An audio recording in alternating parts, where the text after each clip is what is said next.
ese FDLR yaba igiye guseswa? Repubulika Iharanira Demokarasi ya Kongo itangaje amagambo akomeye cyane ko ari amasezerano mashya ashobora guhindura umutekano w'akarere.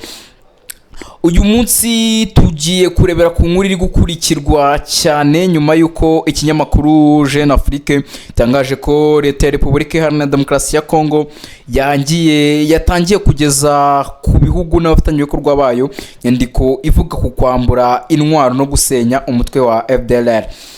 Nkuko iyi nkuru bivuga, iyo nyandiko yasinwe na Victor Byiringiro uvugwa nk'uyobora ishami rya politike rya FDLR.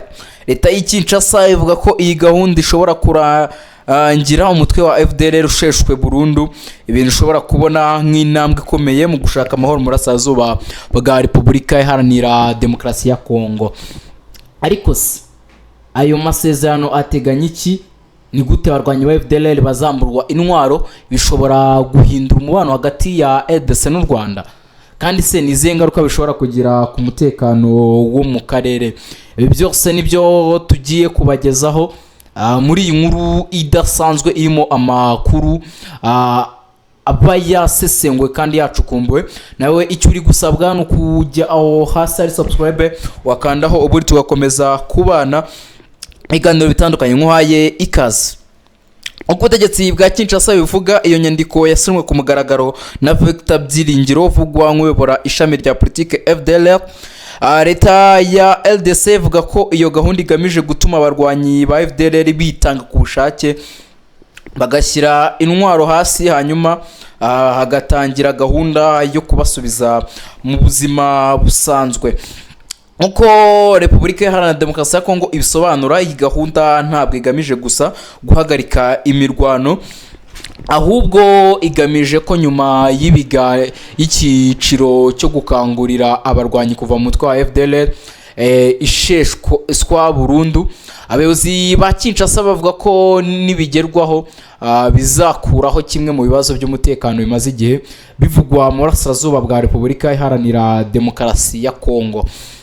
Leta ya RDC kandi ivuga ko ibi bishobora gukuraho imwe mu mpamvu u Rwanda rwakunze kuvuga ko zituma rufata ingamba z'ubwirinzi cyangwa se arabashyiraho ingamba z'ubwirinzi ku mupaka ndetse no mu karere. Nimba mwibuka neza, hariya mu karere ka Rubavu ahazwi nko mu Byahi hariyo ingamba z'ubwirinzi bivugwa ko zashyizwe kubera impungenge u Rwanda rufite ugashobora guhunganya umutekano w'u Rwanda bavuye muri Repubulika Iharanira Demokarasi ya Kongo.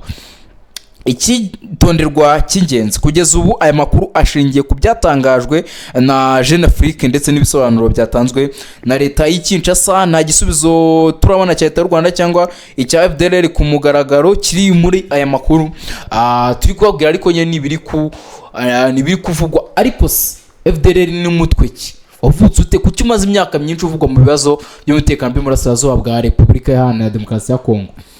Izi gahunda zigeze zikorwa mbere zigamije kwambura intwaro, kandi se kuki bitageze ku musaruro wifuzwaga?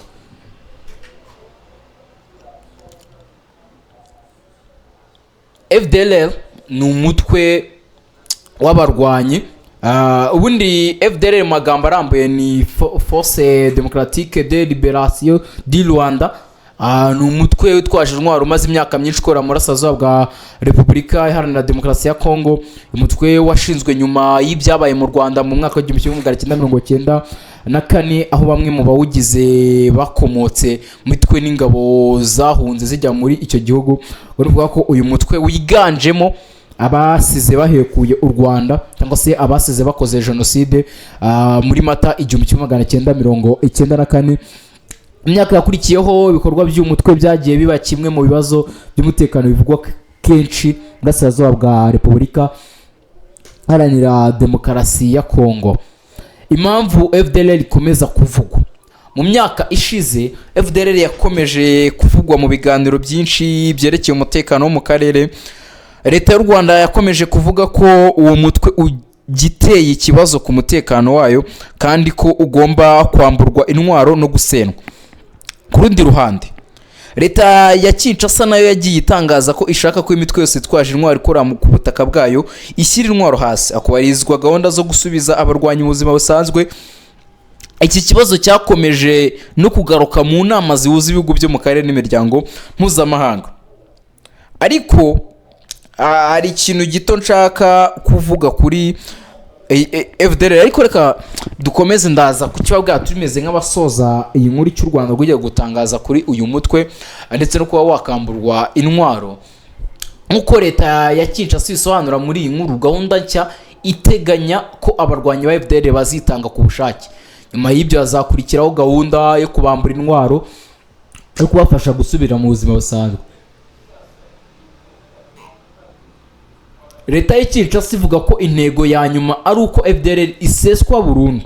Icyakora kugeza ubu nta makuru arambuye aratangazwa ku buryo gahunda izashyirwa mu bikorwa, igihe izatangira cyangwa uburyo izagenzurwa n'inzego zibishinzwe. Icyo tugomba kwitondera rero muri ibi ngibi ni ingenzi kuko amakuru ari muri iyi nkuru ashingiye ku byatangajwe na Jeune Afrique ndetse n'ibisobanuro bya Congo. Nta tangazo rambuye ryashyizwe ahagaragara n'inzego za FDLR ryemeza cyangwa risobanura iby'inyandiko, kandi n'u Rwanda ntacyo baravugaho kuva aya makuru yasohoka. Ubwo rero n'ubwo nabyo nibyo tugomba gukomeza kwitaho. Ariko ni iki leta ya Kinshasa iri kuvuga kuri aya masezerano? Nk'uko byatangajwe na Jeune Afrique, ubutegetsi bwa Congo buvuga ko inyandiko yashyizwe hanze cyangwa se yasinwe n'umuyobozi wa FDLR, bakavuga ko ishobora kuba inama ikomeye mu gushaka amahoro arambye. Leta ya Kinshasa ivuga ko intego y'iyi gahunda ari uko abarwanyi ba FDLR bemera gushyira intwaro hasi ku bushake bagasubizwa mu buzima busanzwe, hanyuma uwo mutwe ukarangira usheshwe burundu. Ku ruhande rwa leta y'i Kinshasa ifatwa nk'igikorwa gishobora kugabanya imwe mu mitwe twaje intwaro ikorera ku butaka bwayo, ariko kugeza ubu nta makuru arambuye baraduha cyangwa se n'uburyo ibi bikorwa bizakorwa. Ariko ihuzwa n'amasezerano y'amahoro inkwije mu gihe hakomeje ibikorwa bya diplomasi bigomeje gushaka amahoro mu burasirazuba bwa Congo.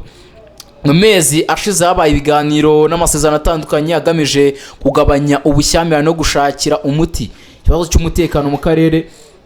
Mu byo byagiye bigarukwaho harimo ikibazo cy'imitwe twaje intwaro ikora mu burasirazuba bwa Congo harimo FDLR.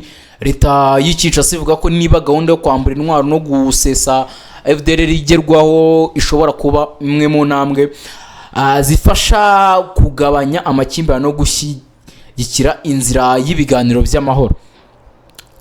Rero hari icyo nababwiye nshaka kongeraho kuri Kinshasa. Si ubwa mbere ivuga ko igiye kwambura intwaro FDLR. Ndibuka ko nagiye mbaga kenshi hari igihe babitangaje. Minisitiri w'Ububanyi n'Amahanga n'Ubutwererane w'u Rwanda Ambasaderi Jean Patrick Olivier Nduhungirehe aza atangaza amagambo akomeye cyane avuga ati kereka niba baba babonekewe. Ubutegeza tukareba ese ibyo bari kuvuga bishobora gushyirwa mu bikorwa. Abo tutategeza turebe uburyo ibintu bimeze, tukomeza kubakurikiranira uburyo bimeze, natwe amakuru tuyabagerezeho kujya hano kuri The Quick Times News. Murabizi ntacyo mwatuburanya hano kuri The Quick Times News. Namwe icyo musabwa ni ukujya hasi ari subscribe mugakandaho, ubu tugakomeza kubana muri gahunda zitandukanye za The Quick Times News. Reka nkomeze kubifuriza impera nziza za weekend kwa Islam, mukomeze kugira ijuma nziza, abadivantiste bose wa karindwi mukomeze kugira imyiteguro myiza y'isabato.